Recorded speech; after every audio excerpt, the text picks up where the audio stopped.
Proclamation যেটা ঘোষণা করার কথা বলছে, এর মাধ্যমে সরকার যদি মনে করে যে আপাতত এই সংবিধান সাসপেন্ড করে আমরা সংবিধানটাকে সংস্কার করব বা পুনর্লিখন করব, তখন গণপরিষদের মতো একটা নির্বাচনের ব্যবস্থা করতে পারে। শুধুমাত্র সংবিধান প্রণয়নের জন্য একটা নির্বাচন হবে, নির্বাচিত ব্যক্তিরা সংসদের সদস্য হবেন এবং সংবিধান রচনা করবেন, ওই পার্লামেন্ট ডিসলভ হয়ে যাবে এবং তার ভিত্তিতে পরবর্তীতে সংবিধান অনুসারে আবার ইলেকশন হবে। সংবিধানের অধীনে শপথ নিয়ে সেই সরকারকে সংবিধান স্থগিত করতে পারে কিনা সেটা আইনের মধ্যে পড়ে না। বর্তমানে সংবিধানের অধীনে তো এটা তো একটা বিপ্লবী সরকারের মতো অনেকটা। আপনি দেখেন বর্তমান সরকারের সংবিধানে বলা মতে তো কোনো যেটা ফ্রেমওয়ার্কের মধ্যে নাই কোনো। তার মানে কি? তার মানে হলো সুপ্রিম কোর্টের কিন্তু একটা ওপিনিয়ন নেওয়া হয়েছে।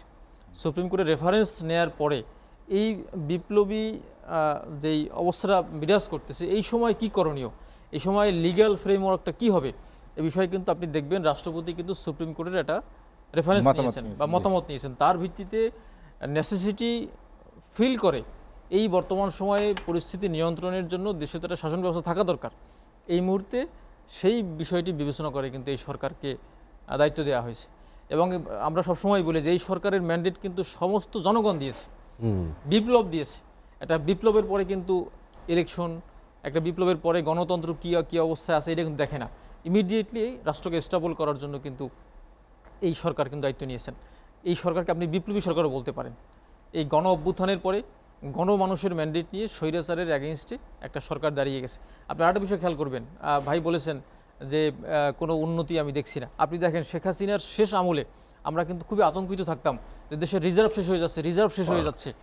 আগামী দিন কি হবে, গভর্নমেন্টের এই আগামী 2 মাস পরে গভর্নমেন্ট কোনো ঋণ দিতে পারবে না, মানে ঋণ পরিশোধ করতে পারবে না।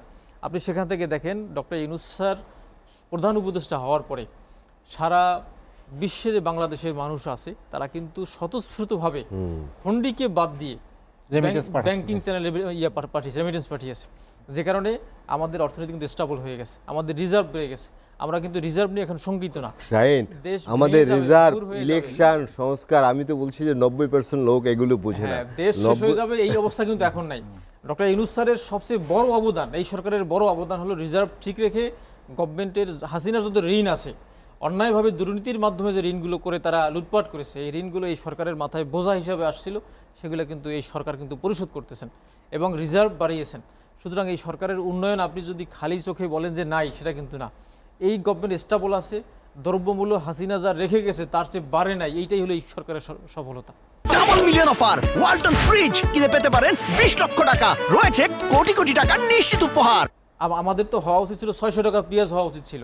পাশাপাশি আমাদের পার্শ্ববর্তী বন্ধু দেশের পেঁয়াজ দিব না, আলু দিব না, এইটা দেব না, ওইটা দিব না, এই শুভেন্দু মুখার্জি যেভাবে হুমকি দিয়ে সব বাণিজ্য বন্ধ করে দিচ্ছিল, সেখান থেকে আমরা এখনো নির্বিঘ্নে আলু, পেঁয়াজ, মরিচ খেতে পারছি, বাজারে সংকট হচ্ছে না এবং এগুলো দাম বৃদ্ধি পায়নি। এইটা হলো মানে এই গভর্নমেন্টের সফলতা। যদি বলেন দাম বাড়েনি, সেটা কি আসলে বলা যায় কিনা? অনেক দাম বেড়েছে, দাম বাড়েনি, এখন কিছুটা কমতের দিকে, দাম তো বেড়েছিল এখন একটি পণ্যের। হ্যাঁ, এখন তো হলো আপনার আমাদের শীতকালীন সবজিগুলো উঠে আসছে, যে কারণে দাম অনেকটা কমে গেছে। কিন্তু আপনি দেখেন যে পরিমাণ বাংলাদেশ গভর্নমেন্ট, বর্তমান গভর্নমেন্টকে স্ট্রাগল ফেস করতে হচ্ছে। আপনি দেখেন পশ্চিমবঙ্গে যেভাবে এটা সত্য যে একটা অস্থিরতা বা শেষ করে দিচ্ছে, দখল হয়ে যাচ্ছে, আলু দেবো না, পেঁয়াজ দেবো না, মরিচ দেবো না, না খেয়ে মরবে তোমরা। সেখানে আমরা যে খেতে পারছি, বাংলাদেশের জনগণ, দ্রব্যমূল্যের দাম খুব বেশি বাড়েনি, যেটা হওয়ার কথা ছিল বা আমরা যেটা প্রেডিক্ট করছিলাম, সেই হিসাবে কিন্তু এইটা সফলতাই বলা যাবে। তারা নিয়ন্ত্রণে রাখতে পারছেন এখনো এই 6 মাস বা 5 মাস যাই চেষ্টা করে যাচ্ছে যে একটা স্টেবল পজিশনে রাখার জন্য। আরেকটা বিষয় বলছিলেন যে বিচারের যে বিষয়টা, আপনি দেখেন যুদ্ধাপরাধ ট্রাইব্যুনাল প্রতিষ্ঠা হওয়ার পরে 1971 সালের যারা বিচারগুলা যে বিতর্কিত বিচারের কথা আমরা বলতেছি, সেই বিচারের তদন্ত কিন্তু শেষ হতে 14 মাস সময় নিয়েছিল তারা। 14 মাসে বিতর্কিত বিচারের যেগুলো ইনভেস্টিগেশন হয়েছিল, আপনি দেখেন আজকে কিন্তু 5 আগস্ট থেকে এই যে মানে কত মাস হলো, 5 মাস হলো, এই 5 মাসের মধ্যে কিন্তু এভিডেন্সগুলো কিন্তু কালেক্ট করা খুব ইজি। আপনার শেখ হাসিনা কীভাবে সুপিরিয়র কমন রেসপন্সিবিলিটির মাধ্যমে তার সরকার কিভাবে আদেশ দিয়েছিল গুলি করার, কিভাবে মেসাকার করার আদেশ দিয়েছিল, এগুলো কিন্তু এখন খুবই মানে আমাদের সময় লাইভ আছে। এখনও আপনার ভিডিও ফুটেজ আছে, পত্রপত্রিকা আছে, ইভেন আমার ধারণা কল রেকর্ড খুঁজলেও পাওয়া যাবে। যখন আপনার মোবাইল ইন্টারনেট বন্ধ ছিল, তখন তারা কমিউনিকেশন করছেন কিভাবে? নিশ্চয়ই ফোন করছেন, ল্যান্ডফোনে ফোন করছেন। আমার ধারণা গোয়েন্দা বাহিনী বা তদন্ত সংস্থা যদি এইগুলো সার্চ করে এভিডেন্স কালেক্ট করা খুব বেশি সময়ের বিষয় না। আমার ধারণা আগামী 3 থেকে 4 মাসে এই মেজর যেই হত্যাকাণ্ডগুলো হয়েছে বিভিন্ন স্পটে, যাত্রাবাড়িতে, মিরপুরে, বিশ্ববিদ্যালয়ে হামলা হয়েছে, এরপরে এই যে ছাত্রদেরকে ধরে নিয়ে যেভাবে কথিত ভাতের হোটেলে রাখা হয়েছে, এগুলো তো একটা মেকানিজমের অংশ ছিল, এগুলো কিন্তু খুঁজে ইজিলি পাওয়া যাবে। সুতরাং এই বিচার আমার ধারণা 3 মাসের মধ্যে ইনভেস্টিগেশন শেষ করে 1 বছরের মধ্যে বিচার সম্ভব। আন্তর্জাতিক মান বজায় রেখে আসলে এই স্বল্প সময়ের মধ্যে সবগুলো বিচার সম্পন্ন করা সম্ভব। আপনি দেখেন এখানে আমরা বলছি যে আগের কোর্ট বা আগে যেটা হয়েছে সেটি আর হবে না, নতুন বাংলাদেশে একটা ইন্টারন্যাশনাল স্ট্যান্ডার্ড বজায় রেখে চলবে বিচার। আপনি যেটা ইন্টারন্যাশনাল ক্রাইমস ট্রাইব্যুনাল অ্যাক্ট আছে, এটার এই ট্রাইব্যুনাল আইনের মধ্যে একটা পত্রিকার ফটোকপিও এভিডেন্স হিসেবে দেওয়া যায়। বাংলাদেশের সাধারণ যে এভিডেন্স অ্যাক্ট যেটা আছে, সাক্ষ্য আইনে কিন্তু একটা পত্রিকার কপি নিয়ে গেলেই সাক্ষ্য হিসেবে দেওয়া যায় না, একটা ফটোকপি দেওয়া যায় না। কিন্তু এই আইনে বিশেষ সেই সুবিধাটা আছে। আপনি দেখেন 1971 সালের ফোর্টনাইটলি রিপোর্ট ছিল পাকিস্তান গভর্নমেন্টের মধ্যে, ইন্টারনালি যোগাযোগের মাধ্যম যেগুলো ছিল সেই ফোর্টনাইটলি রিপোর্টের ফটোকপি উপস্থাপন করে বিভিন্ন বিষয় উপস্থাপন করে শাস্তি দেওয়া হয়েছে। তো এই আইনটা স্পেশাল আইন, এই আইনের মধ্যে এই ধরনের ডকুমেন্ট, ভিডিও, অডিও রেকর্ড সবগুলো এভিডেন্স হিসেবে উপস্থাপন করার সুযোগ আছে। সুতরাং 3 মাসের মধ্যে যদি এই প্রসিকিউশন টিম বা তদন্ত সংস্থা চায়, খুবই যৌক্তিকভাবে বেশ কয়েকটি মামলা গুরুত্ব সহকারে নিয়ে কিন্তু ইনভেস্টিগেশন শেষ করা সম্ভব, এবং সেই ইনভেস্টিগেশনের পরে ইন্টারন্যাশনাল মান বজায় রেখেই বিচার করা সম্ভব। নতুন বাংলাদেশ, মানবিক বাংলাদেশ চাই, বারবার যেন আমরা প্রতারিত না হই, সেই শঙ্কা তৈরি হয়েছে কিনা। কারণ আপনি জানেন যে ছাত্রদের বিশেষ করে গতকালের সমাবেশ থেকে ছাত্র নেতারাই বলেছেন যে কেউ গণঅভ্যুত্থানের সাথে বেইমানি করলে তাকে ছাড় দেয়া হবে না। এরই মধ্যে সেরকম কোনো প্রক্রিয়া বা সেরকম কোনো চিহ্ন আভাস তৈরি হয়েছে কিনা। আমার মনে হয় এখানে ছাত্রদের মধ্য থেকে মাত্র 2 জন সরকারে আছেন, বাকি গভর্নমেন্টের বাকি যারা 3 জনের মানে সেখানে একজনের কোনো নাই, কোনো মন্ত্রণালয়ে দেয়া হয়নি। তো এই 3 জন, আর তার বিপরীতে কিন্তু আছেন হলো অনেক সিনিয়র ব্যক্তিগণ আছেন, উপদেষ্টা। আমার মনে হয় যে ছাত্ররা গভর্নমেন্টকে একদম কবজা করে ফেলবে, অনেক কিছু গভর্নমেন্টের মাধ্যমে করে ফেলবে, এটা আমি বিশ্বাস করি না।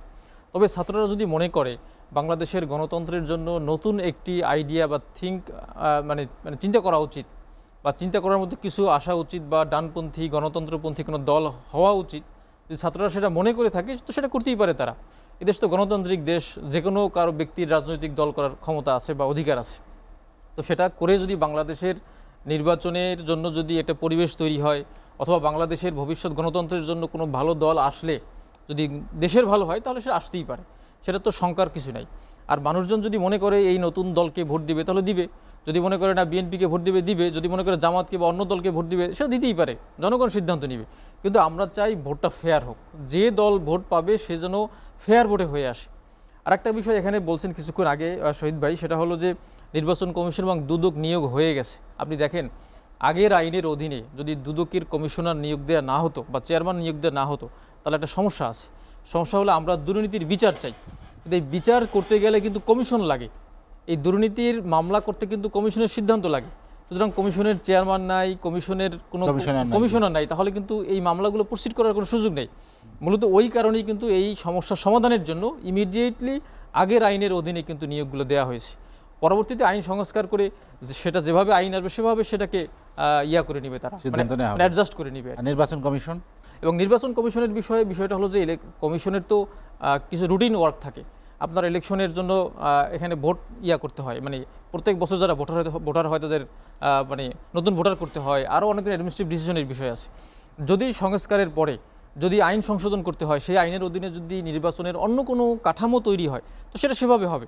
তখন এই ইলেকশন কমিশনাররা পদত্যাগ করবেন, চিফ ইলেকশন কমিশনার পদত্যাগ করবেন, করে সেই আইনের অধীনে নতুনভাবে কমিশন গঠন হবে। তো কোনো আইনগত কোনো বাধা আমি দেখছি না।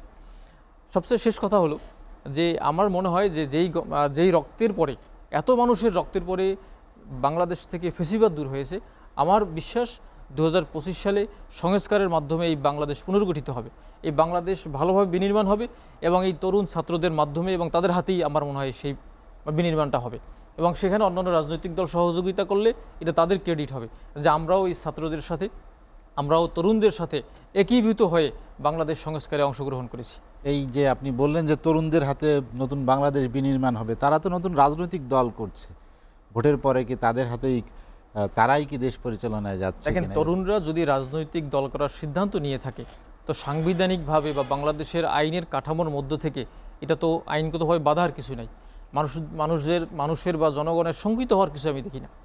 যদি জনগণ তাদেরকে ম্যান্ডেট দেয়, যদি নিরপেক্ষ ভোটের মাধ্যমে তারা জনগণের সমর্থন আদায় করতে পারে, আমার তো মনে হয় যে এরকম আরও অনেক দল আসতে পারে।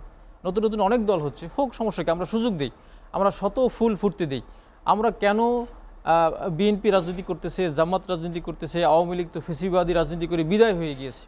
এখন নতুনরা যদি এসে এই কাঠামোর মধ্যে ভালো কিছু করতে পারে, আমার তো মনে হয় সবার সুযোগ দেওয়া উচিত।